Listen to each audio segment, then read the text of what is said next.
Let me ask you something. What would you do if one day you lost your job, your savings were almost gone, your rent was due, and every news channel kept saying the economy was getting worse? Would you panic? Would you feel lost? Would you start losing trust in everything? That's exactly how millions of Germans felt after World War I.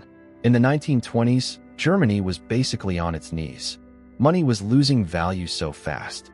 People needed bags of cash just to buy bread. Veterans came home with no jobs. Families fell apart.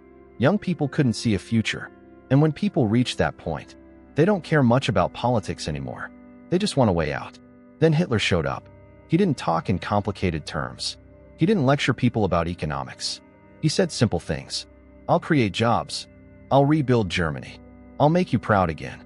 And people believed him, not because they were stupid, but because they were exhausted. Too tired to question. Too tired to argue. Too tired to wait for another miracle. Then the new government started moving fast. Highways were built. Factories reopened. Huge projects popped up everywhere. Millions found work. Unemployment dropped sharply. For the first time in years, people felt hope. It felt like America after a recession, like when the market finally turns around. That feeling of, okay, maybe we're going to be all right. And the world looked at Germany and said, wow, how did they pull this off? But almost nobody asked the most important questions. Where did the money come from? Why did everything have to happen so fast? And what was all this recovery really for? Because while everyone was busy celebrating, something else was being built. Quietly, carefully, a war machine. And almost no one noticed, until it was too late. So, let's talk about the money. Because here's the thing. All those highways, all those factories, all those new jobs, they weren't free. Someone had to pay for them.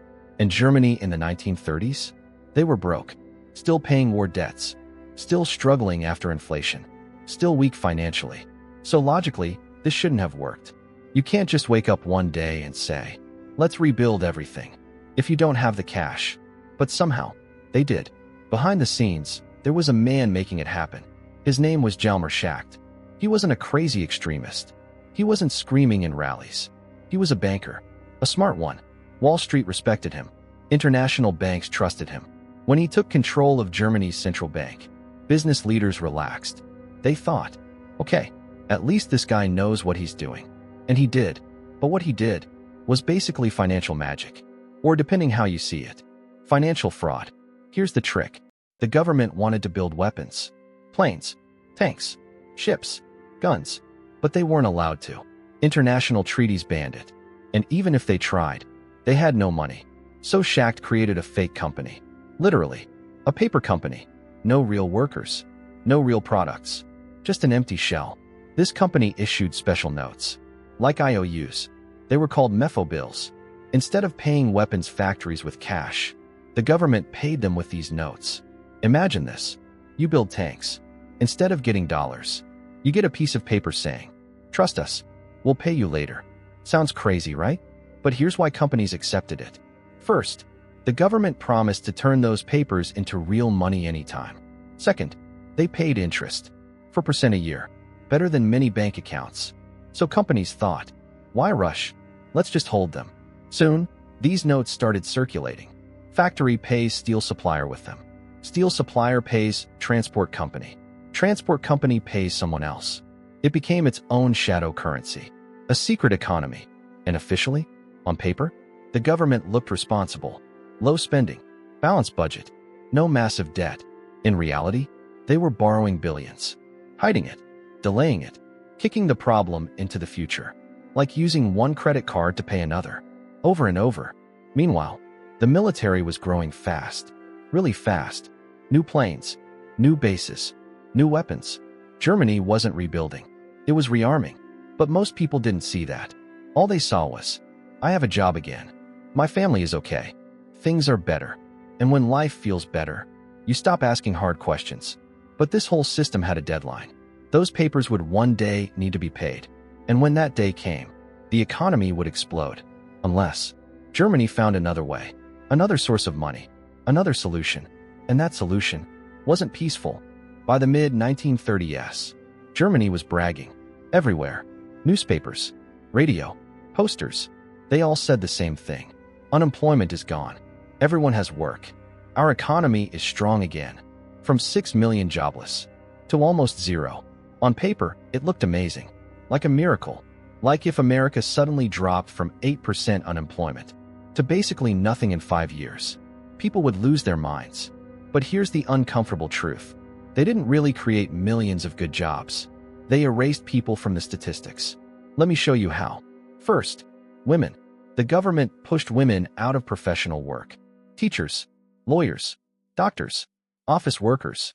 They were told, go home, be mothers, support the nation. So when they lost their jobs, they weren't counted as unemployed anymore. They didn't exist in the data. Then, Jewish workers. They were fired from hospitals, from schools, from businesses, from government jobs. Millions lost their income overnight. And again, they were removed from the unemployment list. Problem solved. On paper. Next, young men. If you were unemployed and under 25, the state sent you to labor camps, not prisons. They called them work programs.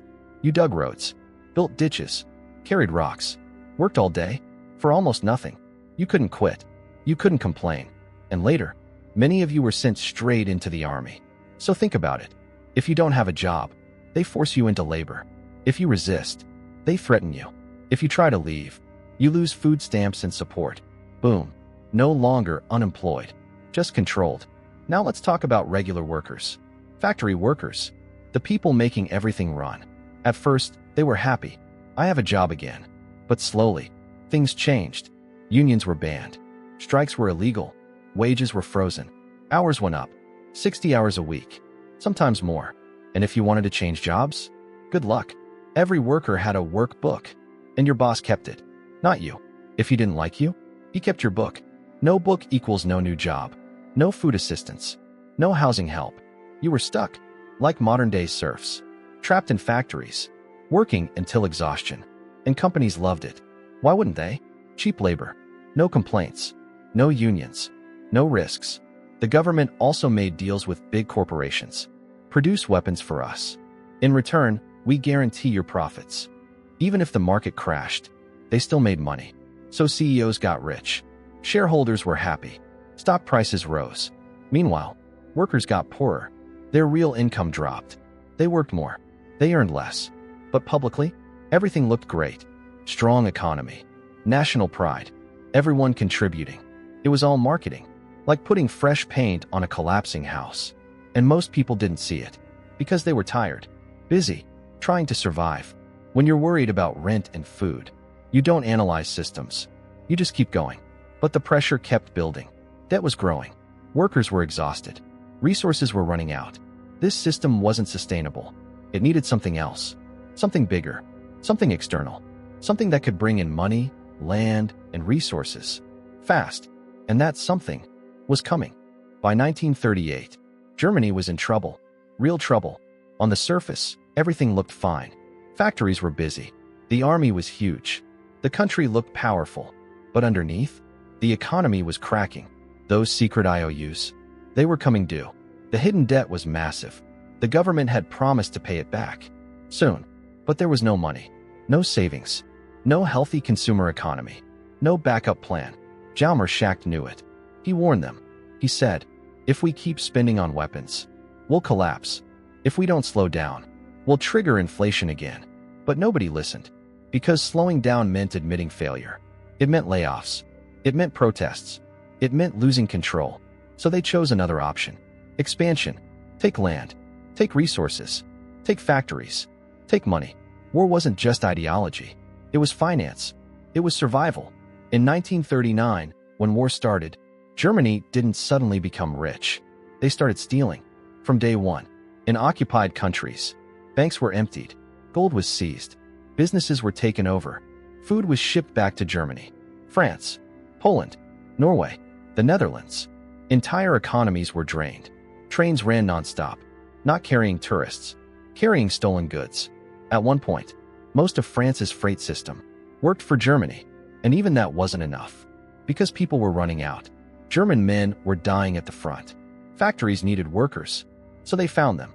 By force. Millions of civilians were kidnapped from Eastern Europe. Prisoners of war were enslaved. Camp prisoners were worked to death. Literally. If you collapsed, You were replaced. No paperwork. No apology. Just another body.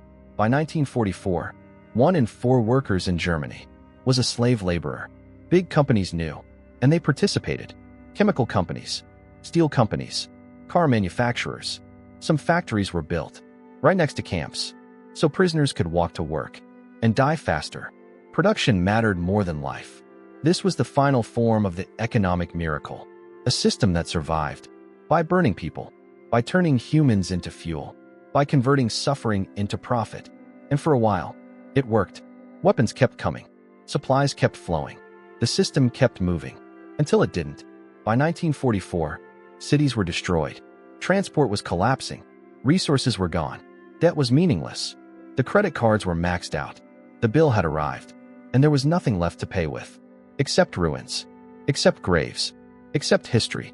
So when people talk about Germany's economic miracle in the 1930s, remember this. It wasn't built on genius. It was built on lies, on hidden debt, on stolen wealth, on forced labor, on fear, on war. It was never meant to last. It was meant to burn fast. And it did. And maybe the real lesson isn't about Germany. It's about any system that promises easy growth, quick fixes, and endless prosperity without telling you the real price. Because eventually, someone always pays.